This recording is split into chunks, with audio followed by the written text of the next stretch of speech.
Good afternoon, Hattiesburg. Thanks for joining us for this Friday afternoon briefing. Today we will go over test results for today. We will also talk about the Hattiesburg Way Forward business guide, as well as some other business incentive programs that have now come to bear. We'll talk about the safe return order that takes effect on Monday, and of course our regular act of courage. Today's numbers, these are system-wide numbers for all of our healthcare organizations: Forest General, Merit Health Wesley, Semri, and Hattiesburg Clinic.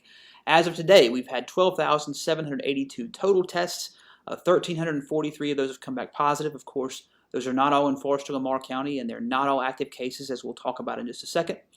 10,750 have come back negative, and of course, 689 tests are currently pending.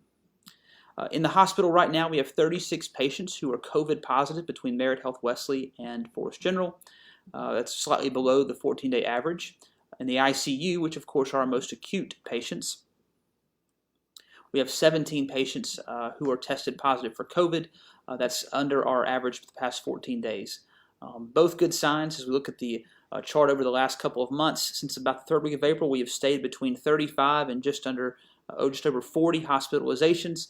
Our ICU admissions peaked about 10 days ago at about 24, and that number has dropped off, ticking upward a little bit today. But again, staying under that 20 mark, we hope that number stays there and declines. Totals per county, we've added 11 in Forest County today to go to 534. Lamar County added 4 to go to 235, bringing 15 more to the metro area to 769. The 5-day average, of course, takes the number of new positive cases on a given date, averages with the 2 days prior and the 2 days after to give you more of an accurate idea of what the trends are. And after the spike we had in the middle of May, the numbers have fallen off. Of course, we're back just over 10 right now in Forest County. Lamar County just still under 5, and so keeping that number of new positive cases trending about under 15 right now. Of course, we don't talk about or report an actual number for recoveries because the CDC guideline for determining recovered is is one that's hard to meet because it requires 2 negative tests after a person has had COVID. And so what we do is we look at the number of people, understanding that COVID has about a 14-day life cycle or less, unless there are an adverse reaction to that. That typically, with the 14-day life cycle, those who have tested positive in the last 14 days can typically be considered your active cases in a community. And so right now that number stands at 154 for Forest County. Factoring that we've had 38 deaths, that means 342 people have likely either recovered or survived COVID-19. In Lamar County, 69 folks have tested positive in the last 14 days, which is a good indicator of the number of active cases in Lamar County. 161, again, factoring in 5 deaths for Lamar County, 161 are outside of that 14-day window. This gives a graph of the number, a snapshot of a given day and what the 14-day, that inside 14-day number was at that time. And so again, a very imperfect estimate of the number of active cases. Of course, around the middle of May, we hit that high point where we had 200 cases that had been diagnosed in the past 14 days in Forest County and over 50 in Lamar. So over 250 people at one time were potentially sick and contagious in the Hattiesburg metro area. Those numbers have dropped, and of course what we said a couple of days ago is the 3 big days, May 14th, May 15th, May 16th, where we had our highest number of new cases in Forest County. Those folks are starting to cycle off that 14-day window. Doesn't necessarily mean that they're fully recovered yet, but that number continues to fall, and we are glad to see that now just over 150 in Forest County. We want to continue protecting vulnerable populations. We want to prevent overrun of the healthcare system by slowing the spread. We want to continue prioritizing public health while giving the private sector the space to operate. 4 factors continue to guide our reopening strategy: the widespread availability of testing. This is our 2nd week we've had C.E. Roy Community Center in addition to all of the other testing sites. The wearing of masks that we will talk about a little bit more in a second. Watching our own data, and of course listening to all voices both in the healthcare community and in the business community.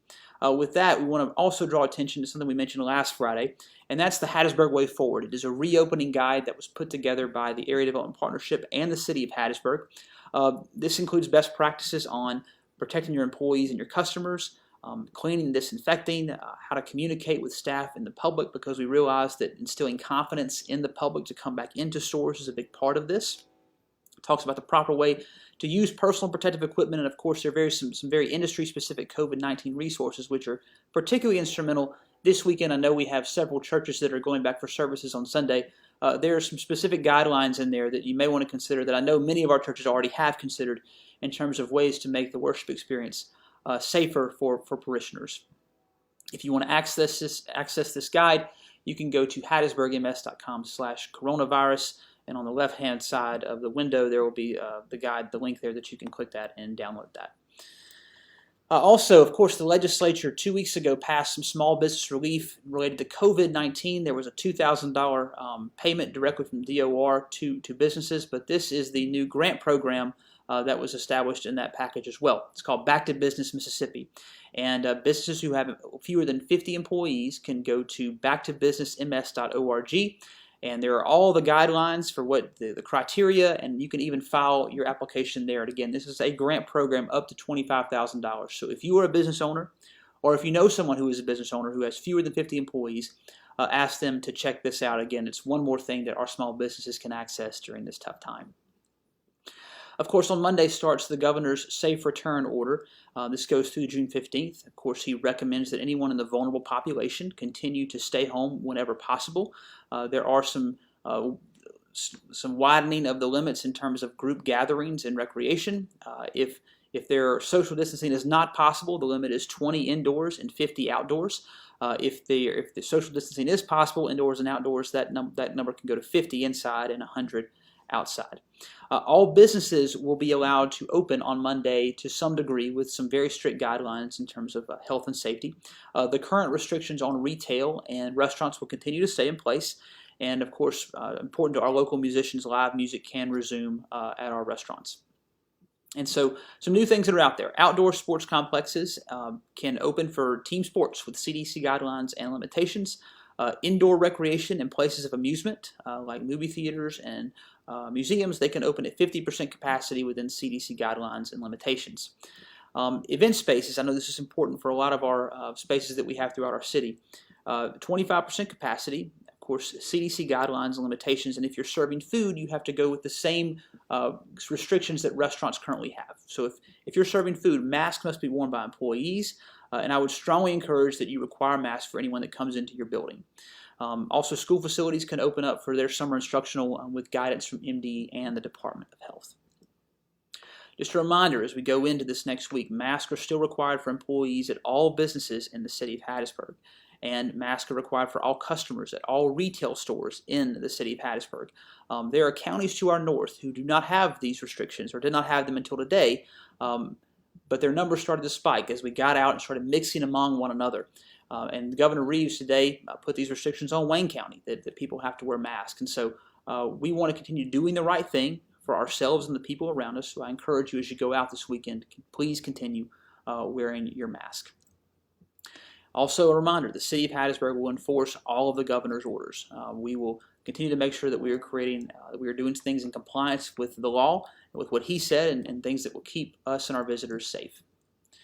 If you have questions on anything about this, and I realize these things change often, please reach out to us on social media. You can call us at 545-4501 or email mayor@hattiesburgms.com. Just an opportunity for service this weekend. We mentioned this earlier in the week. On Sunday from 1 to 3:30 at the Cloverleaf Mall at the old Trees and Trend space. Extra Table needs some volunteers to bag rice and some other food boxes. You can reach out to Martha Allen at the contact information below, or on social media to Extra Table. And finally, today, instead of an act of courage, I have a word of courage for you. I know in weeks like this one, and in seasons such as the one that we are in, we are often confronted with uncomfortable truths about our world, at least as it exists right now. And those images that we see and the words that we hear, they should make us uncomfortable. But rather than running from it, or ignoring it, or pretending it's not as bad as it appears, or say, not in my community, we should be willing to examine ourselves and our community and be willing to acknowledge that all is not right. Theologian Theodore Parker once made a very prophetic statement, one that was echoed a century later by Dr. Martin Luther King. He said, "The arc of the moral universe is long, but it bends toward justice." And the question we must ask ourselves, and that we must ask as a community, is how can we be part of bending that arc and bending it more quickly, especially for those who need it most? It's a question that won't be answered quickly or easily, but the process of answering it and acting on it is one that can make us a better city, a better state, a better nation, and a better world. It is one that will require constant practice of self-examination. It was one that will require an honest mind, an open heart, and most importantly, courage.